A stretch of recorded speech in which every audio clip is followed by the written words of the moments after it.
Judy Murray, the Director, Lawyers for Animal Protection Africa, as well as Rabia Hawa, the Director for Ulinzi Africa Foundation. Firstly, thank you so much for being here tonight, and happy World Environment Day. Thank you, and you as well. All right, so ladies, we're going to start off by simply talking about what exactly is this proposed bill, and what do you think are the key challenges with it? So we'll start off with you, Judy. Yeah, actually, we're actually applauding the government with trying to come up with a new governance systems in terms of how wildlife should be governed. But all in all, there needed to be inclusion. You know, we have the Constitution, which is the supreme law in the country. We have Article 10 talks about the national values, the sustainable development. Also, we have Article 42 talks about the rights to the clean environment with sustainability. So that should have been taken into account when coming the new regulations here. All right. All right. And Rabia, maybe you can tell us what exactly the Wildlife Bill 2025 seeks to change or introduce compared to the existing wildlife legislation. So Shiksha, actually this has been quite a range of concerns for us collectively as conservation organizations. I think when we first went through the bill, we noticed a lot of duplicity. One of the key introductions to the bill is the establishment of a new wildlife regulatory authority, which we feel it would be better to actually look at what are the weaknesses of the Kenya Wildlife Service, the Wildlife Research and Training Institute, and strengthen those institutes instead of establishing an entirely new authority. So that's one of the key changes. We're also seeing new introductions of terminology, things like wildlife credits, things like wildlife offsets, which are not even clearly defined in the bill. Yeah. All right. Now, when it comes to drafting this particular bill, what exactly is the process? And were conservation stakeholders like yourself, like Rabia especially, were you consulted adequately? Actually, no, we were not. And this is one of the reasons that we came together. We made a very comprehensive 63-page document submission to the ministry after taking apart the whole bill. But really, that could all have been avoided if we were involved from the onset, really in the development phase of the bill, rather than just the validation stage and going through the public participation process, which is ongoing, and we appreciate that. But it would have been nice to be consulted. We have some of the world's leading experts of conservation in Kenya, and really to draw from their experience and expertise, because at the end of the day, ultimately, we're the ones who are going to deal with the consequences of the bill on the ground.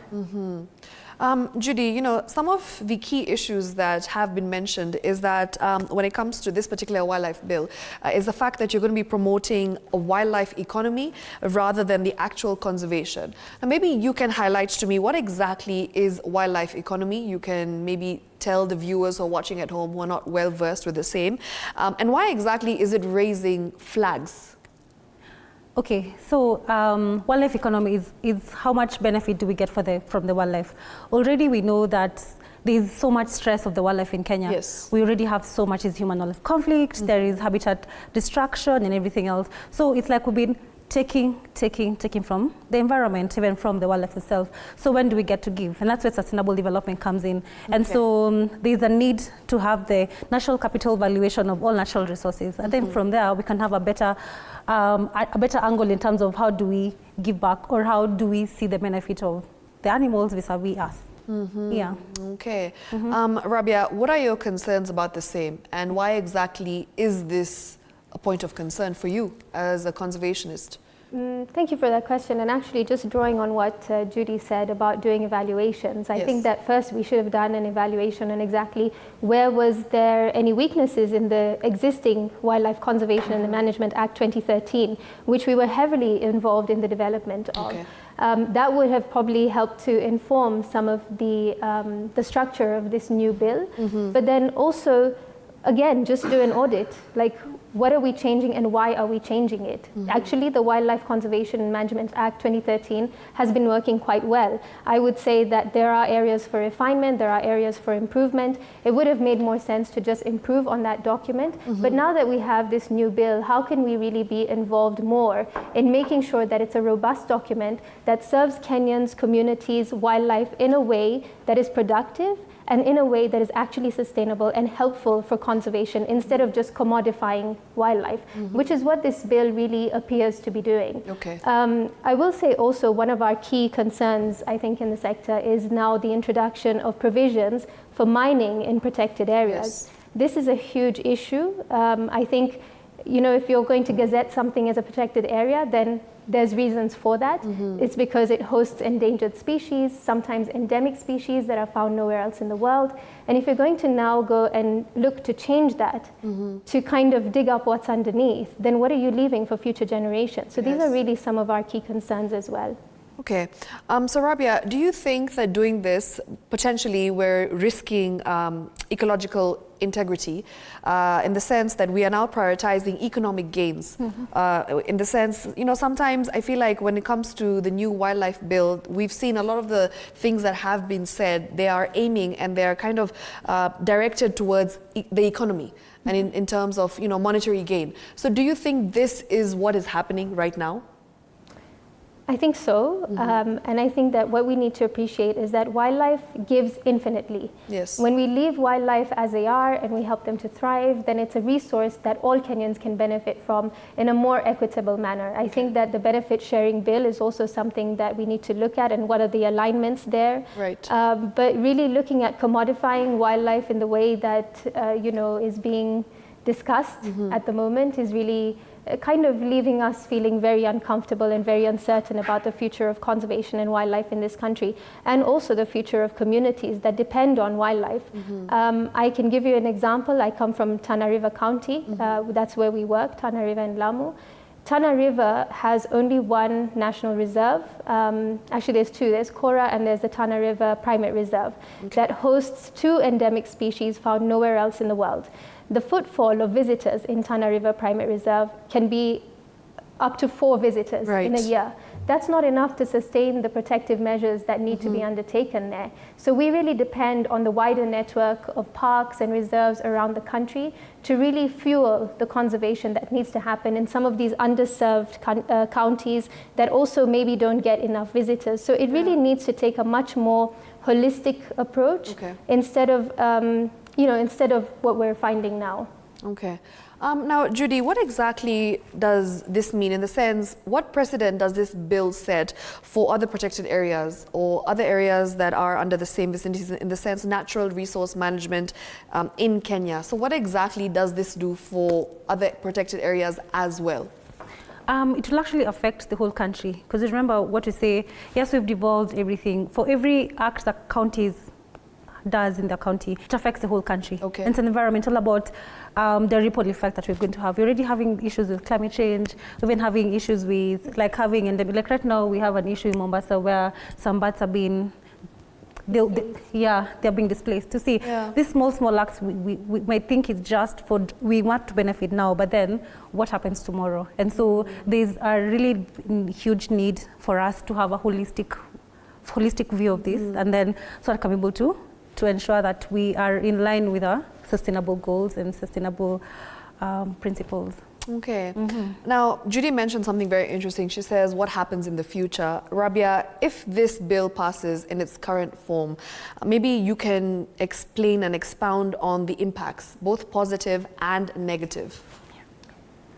I would say that one of the immediate things that you would find is, to put it, I think, as politely as possible, the degradation of the Kenya Wildlife Service as we know it. And I think that's where really a lot of us are very concerned. We're really worried also about the tax burden that brings onto Kenyans. You know, establishing an entire new authority that has its own office, its own officers, its own, I mean, I think we all know how that goes. I think that really is a cause for concern, also for just Kenyans at large. But there are also other elements within the bill, like what are we looking at really if we're going to start permitting mining in national parks?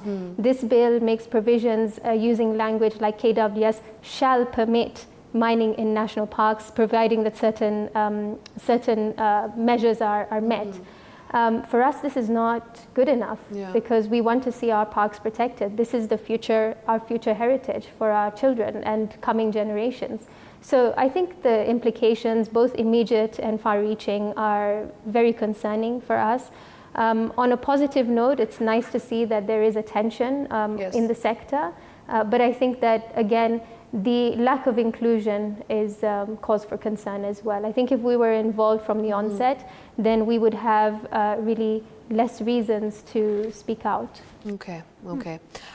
Judy, what alternatives or amendments would conservation groups, of course, conservationists like Rabia, lawmakers like yourself, what exactly would you propose just so that the bill is more balanced?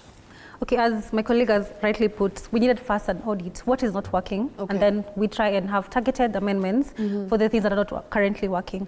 And so with that, it gives a more holistic way. You know, the bill that we have read, it's not 100%, but it has had very key steps in terms of conservation. Right now, we know, I remember people are, okay, the conservationists are really pushing on the penalties. If you caught trafficking and when trafficking levels are very high. And so we have actually seeing a very huge change in terms of that because of that. And so over the last few years? Yeah, over the last few years, for the last actually more than 10 years. Okay. And so we should have had like an audit and say, okay, then this is not working. Even KWS, there's an issue with KWS. We have a really huge funding issue with KWS. So where we get money to fund all these other organizations. We don't even have the compensation authorities. There are 4 more authorities that are being established in the new law. And so they are pertinent issues that we really need them to be addressed, and then maybe we can move forward based on some of these suggestions. And what would you like to say about the same, Rabia, as a conservationist? What do you think needs to be done to make this particular bill more balanced and more fair towards wildlife and, of course, towards protecting our parks and our national reserves? I mean, I think ultimately this is a bill for all of us as Kenyans, for stakeholders, for communities, for Kenyans at large. And I think what really we're calling for is more inclusion, more involvement, more stakeholder participation, actually robust stakeholder participation, because at the end of the day, it's us and the communities who are living amongst the wildlife. We're the ones to bear the brunt of the results of the bill that comes through in the form that it is. And so really it's just, we know it's still going through the participatory process, but how can we be more involved? How can communities be, their voice be heard a little bit more? With the public participation as well, I would like to say that I feel like it could have been done a little bit better. I do not personally understand what the rush is with this bill.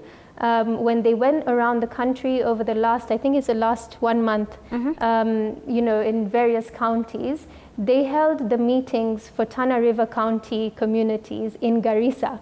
Now the fare coming from Tana River to Garissa is like 1,800 bob, right? If you're coming from like a place like Kipini, it's like 1,800 bob one way. How are you going to raise that money? And all you're doing is going to public participation, which really might even be a box ticking exercise. You know, you haven't even read the bill because it's so, like, it's a couple of hundred, it's very extensive. It's a couple of 100 pages. It's also in English.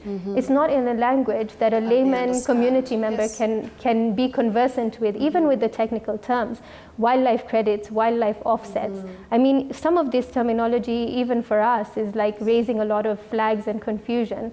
There's an introduction of green parks. Now, for us in the sector, we know that a green park is something that's a listing under IUCN. But for an average Kenyan or a community member, they have absolutely no idea. So how can we make this process more inclusive, more fair? I think it shouldn't be rushed, because ultimately this is the document that is going to govern how we're managing our natural resources in Kenya for Kenyans and for wildlife. So it really needs to have a little, well, actually not a little, it needs to have a lot more inclusion, a lot more. Okay, thank you so much for that. We hear your concerns.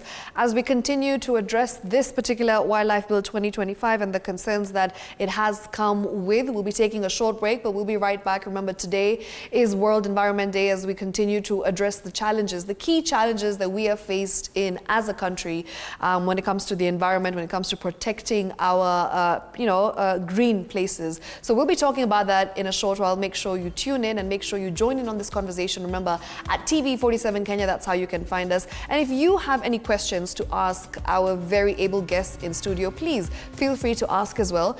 And do let us know what your concerns are. Have you read the Wildlife Bill 2025? Do you have any concerns? Do you think that this is something that should be amended, should be changed? Let us know at TV47 Kenya.